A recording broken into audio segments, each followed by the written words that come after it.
Пензионирањето, но и силувањето на младите лекари во западноевропските земји го оставаат Делчевскиот здравствен дом без стручен кадар.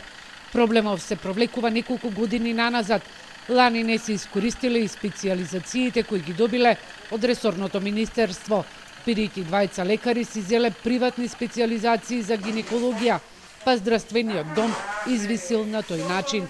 Во Македонска Каменица специјализацијата сепак ќе се реализира, а во Делчево младата лекарка си заминала во странство. Лани во септември месец, кога ги добивме двете специјализации, два доктора не напуштија, си земаа приватни специјализации, што е добро и за Македонска Каменица и за Делчево, си земаа гинекологија, остануваат во градот, останува во здравството во Делчево.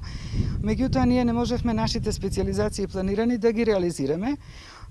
Планиравме во март месец се случи ова што се случи со короната. Општините во Пијанечкиот регион имаат проблеми со тимовите во итната медицинска помош, но според Глигоровска со зголемувањето на платите во здравството состојбата е поинаква, па сега имаат интерес од млади лекари не само од Делчево, туку и од другите градови да работат во државните здравствени институции. Ние имавме проблеми, баравме доктори, па не се јавуваат на конкурс.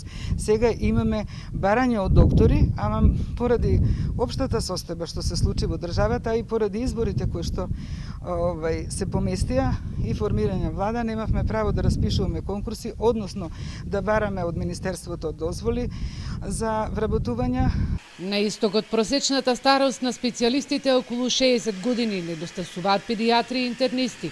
На Штипската клиничка болница пак недостасуваат лекари специјалисти за инфектологија, неврологија, педијатрија и на оделението за уво, нос и грло.